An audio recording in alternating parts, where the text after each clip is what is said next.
दोस्तों, आप सभी लोगों का हमारे इस YouTube चैनल पर स्वागत है। आज के इस वीडियो के माध्यम से हम आप लोगों के लिए जनरल मैनेजमेंट के प्रीवियस ईयर्स क्वेश्चन पेपर लाए हैं। यह पेपर 28 अप्रैल सन 2018 को ग्रुप 2 सब ग्रुप 4 के माध्यम से लिया गया था।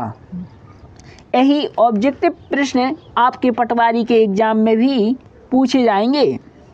पहला ऑब्जेक्टिव प्रश्न पूछा गया था, वित्तीय लेखांकन इससे सरोकार रखते हैं।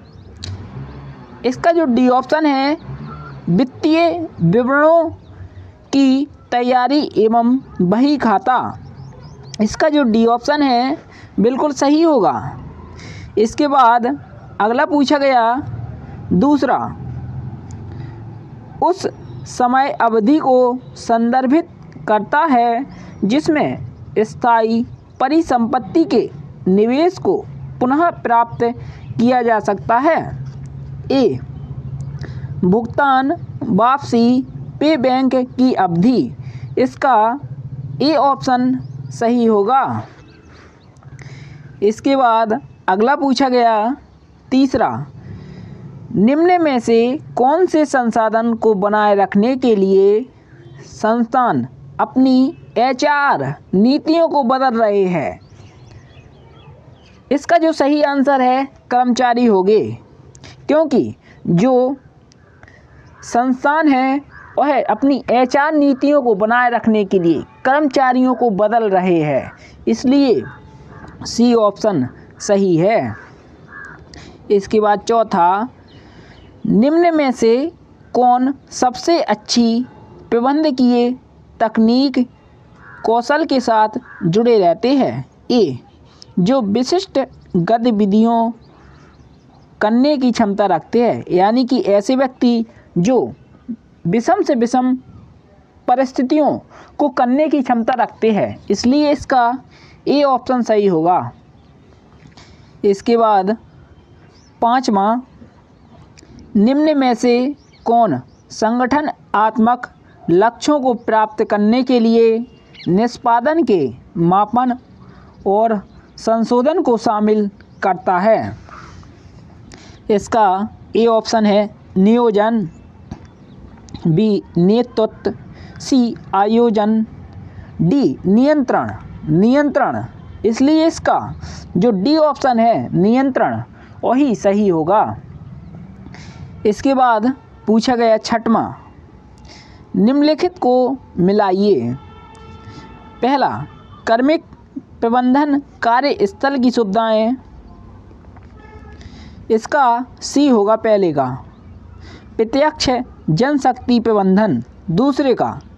कर्मचारी कल्याण बढ़ावा देता है, इसका ए है। कार्य की परिस्थिति और ए। इसके बाद तीसरा, औद्योगिक संबंध औद्योगिक लोकतंत्र से है, इसलिए बी। सी ए बी तीसरे में है, यानी कि सी ऑप्शन बिल्कुल सही है।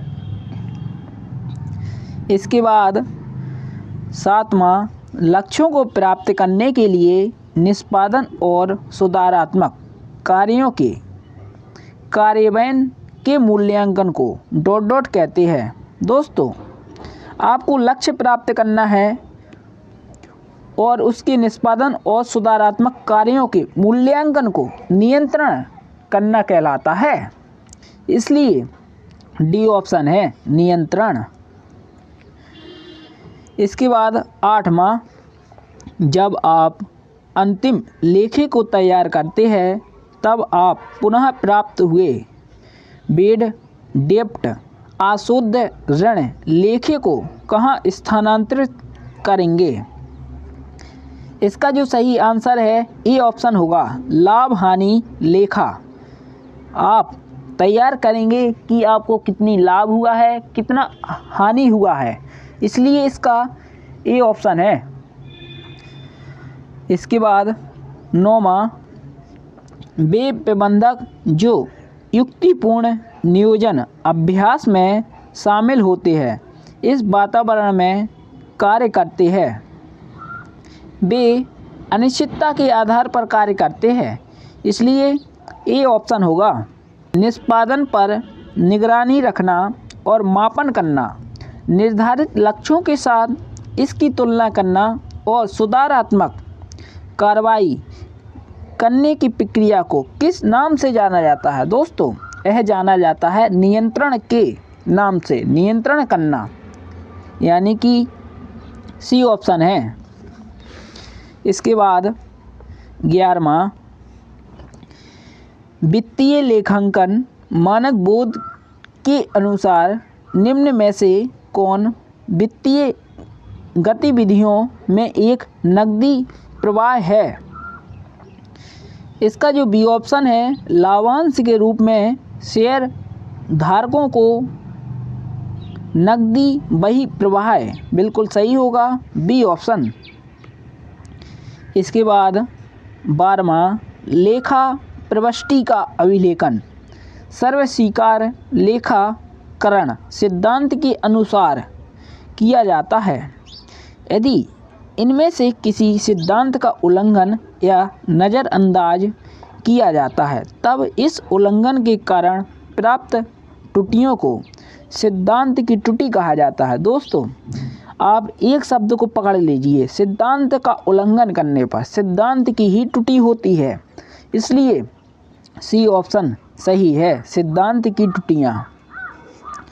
इसके बाद अगला पूछा गया 13वां, निम्न में से किन चयन परीक्षाओं को उचित परीक्षण देने के बाद किए गए कार्यों को करने की क्षमता के मापन के लिए संगठन द्वारा आयोजित किया जाता है? संगठन द्वारा रुझान परीक्षण किया जाता है, इसलिए सी ऑप्शन सही होगा। इसके बाद 14वां, बाहरी सूचना संगठन से बाहर उत्पन्न होती है। निम्न में से कौन संगठन में बाहरी सूचना का एक उदाहरण है? इसका जो बी ऑप्शन है, फॉर्म में भरा गया ग्राहकों की प्रतिक्रिया, बिल्कुल सही है बी ऑप्शन। इसके बाद 15वां, कोई भी संदेश बिना ध्यानपूर्वक सुने समझा नहीं जा सकता और साथ ही वे प्रभावी संचार के सबसे अहम मुद्दों में से एक है। निम्न में से कौन सुनने की एक प्रभावी तकनीक नहीं है? आँख है जो से संपर्क से बचना और सुनने की प्रभावी तकनीक नहीं है, इसलिए ए ऑप्शन होगा। इसके बाद 16वां, वह लेखांकन अवधारणा जो बचाती है कि व्यापार एक लंबी अवधि के लिए चलेगा। इसका जो ए ऑप्शन है, सुनाम प्रतिष्ठान अवधारणा एक लंबी अवधि से तात्पर्य है सुनाम का, इसलिए ए ऑप्शन होगा। इसके बाद अगला पूछा गया 17वां, जब एक व्यक्ति को 2 या 2 से अधिक उम्मीदों को पूरा करना होता है, तब परिणाम स्वरूप क्या होगा? तब परिणाम स्वरूप उन दोनों में संघर्ष होगा। जब एक व्यक्ति को 2 या 2 से अधिक विषम उम्मीदों को पूरा करना पड़ता है, इसलिए बी ऑप्शन सही है, भूमिका संघर्ष।